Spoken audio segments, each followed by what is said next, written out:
Halo guys, balik lagi sama gue Dinan. Udah lama kayaknya nggak upload. Kali ini gue mau bahas tentang Samsung Galaxy Tab S5e. Ini dulu pernah ada di YouTube Short gue, dan ternyata banyak loh yang nanya loh. Walaupun ini udah 4 tahun umurnya, tapi masih banyak banget yang nanya, "Bang, ini bisa HDMI nggak? Bang, ini bisa Samsung DeX nggak?" Pokoknya banyak banget yang nanya. Jadi gue mau bahas sedikit lagi aja ya untuk Samsung Galaxy Tab S5e. Pertama dari desain dan body tentunya. Ini karena pakai ginian jadi mungkin nggak kelihatan ya. Jadi ini saya buka dulu. Nah, ini taruh dulu. Oke. Jadi untuk tampilannya kayak gini. Ini dia cakep banget. Dia benar-benar tipis. Mungkin ini yang tertipis ya setelah seri Tab S8 tentunya. Samsung yang baru itu emang tipis banget. Nah, ini kayak gini. Kalau misalkan kita ke bawah, kita bisa lihat di sini ada port USB Type-C untuk ngecas, dan di sini kita bisa cek ya kalau kalian notice ya. Ini ada speaker, ini ada speaker, ini ada speaker lagi. Jadi speakernya ini emang banyak banget, dan ini suaranya kenceng banget. Jadi kalau misalkan kalian mau dengar suaranya nih kayak gini contoh ya.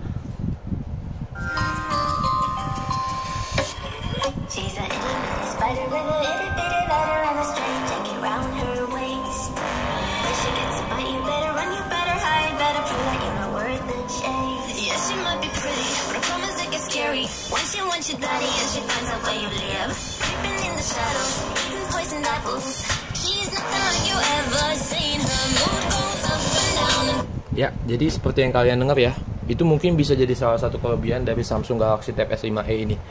Selain tadi desainnya tipis, speakernya kenceng banget, kenceng tapi dia enak bulat, jadi tetap jelas untuk suaranya. Dan kelebihan selanjutnya itu di layar kali ya, karena emang layar Samsung AMOLED itu emang gak ada obat ya. Mau umurnya udah lama kok mau ini keluaran tipe lama, tapi tetap aja untuk layar ini emang enak banget.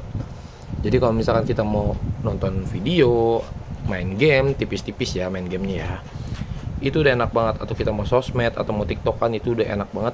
Netflix terutama kalau misalkan kita pakai ini udah enak banget. Jadi bisa kita bawa-bawa juga. Dah, untuk game tadi, game lagi. Untuk Netflix tadi kenapa enak? Karena kalau misalkan kalian tambahin case ini nih contohnya ya, kayak gini. Nanti kalian misalkan lagi di luar atau lagi di mana, kalian pengen sambil nonton nih, kalian tinggal giniin aja. Nanti kalian bisa sambil nonton apapun film yang kalian mau, atau YouTube atau apapun. Jadi ini udah enak banget, posenya udah pose PW banget. Oke, lanjut ya. Tadi masih ngomongin desain ya. Untuk belakangnya kalian bisa cek, belakangnya ini simple banget. Dia warnanya kayak gini. Ini kebetulan yang warnanya abu-abu, dan dia hanya ada satu kamera ya. Dan di sini ada tulisan Samsung, dan di bawahnya dia ada tulisan Sounded by AKG. Itu dia yang bikin suaranya ini lantang banget. Jadi benar-benar enak. Nah, lanjut. Kita coba cek bagian dalamnya. Nah, kalau misalkan kita ke setting, di sini kebetulan untuk update mungkin udah enggak ya. Tapi ini belum lama kok. Baru Januari kemarin dapat update. Februari. Jadi ini ada updatean terakhir di Februari 2023. Jadi ini untuk sekarang dia ada di versi One UI 3.1, versi Android 11. Pembaruannya terakhir di 1 Maret 2023. Jadi ini masih bisa ngikutin ya, padahal umur udah 4 tahun, tapi Samsung masih memperhatikannya sampai awal 2023 kemarin. Itu mungkin poin positif ya kalau misalkan kalian milih Samsung buat jadi gadget kalian. Karena kalau misalkan untuk update-nya itu lumayan sih, Samsung cukup jelas ya. Jadi nggak PHP atau segala macam. Oke, kelebihan lainnya ya. Layar udah, desain udah, walaupun desain itu selera ya. Kamera mungkin bukan kelebihan kali ya, karena kalau misalkan kita ngomongin kamera ya aja sih, nggak bisa dibilang oke, nggak bisa dibilang jelek juga. Contohnya kayak gini nih, nanti gue bakal sertain juga hasil kamera ya. Jadi kalau misalkan untuk settingan bawahnya di sini kamera, dan di sini ada fitur portrait atau bokeh. Ini yang biasa tren banget dulu di tahun-tahun 2018-2019, makanya ada di sini. Kalau misalkan kita ke mode lainnya, di sini kita bisa lihat ada mode profesional. Yang mode profesionalnya itu simple sih ya. Ya standar lah, ada ISO, white balance, dan lain-lain.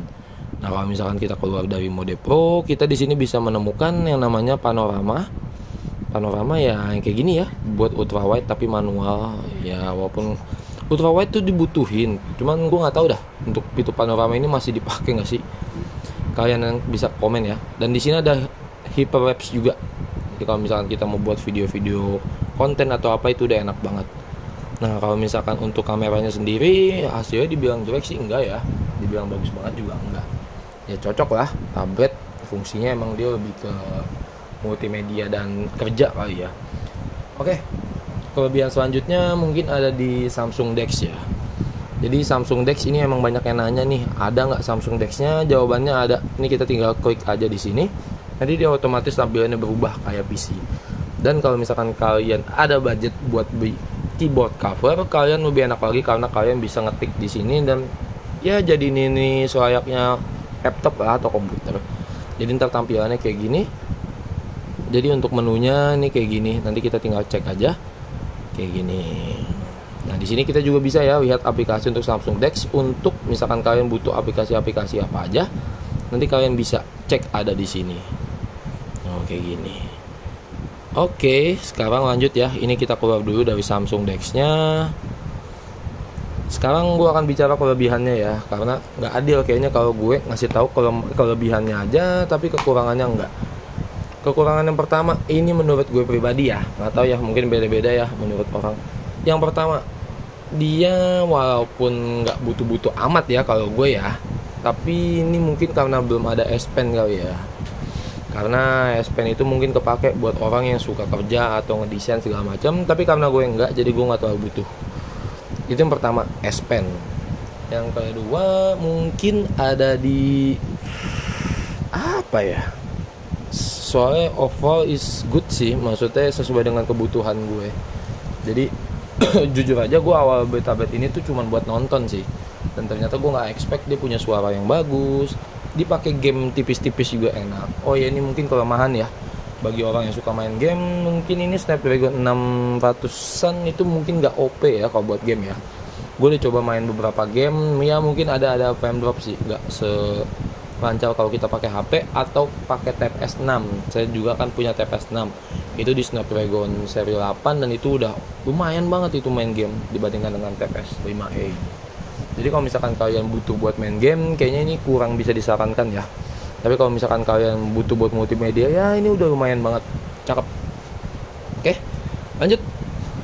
Yang akan gue bahas selanjutnya kekurangannya adalah, ini bisa dibilang kekurangan gak ya? Ini aksesorisnya loh. Aksesorisnya ini agak susah ya nemu keyboard cover untuk Tab S5e. Sekalipun ada gue lihat di online, itu harganya mahal banget. Ya logika gue ini umurin 4 tahun, masa sih keyboard covernya masih mahal. Ternyata gue cek masih mahal banget, masih di atas 300.000.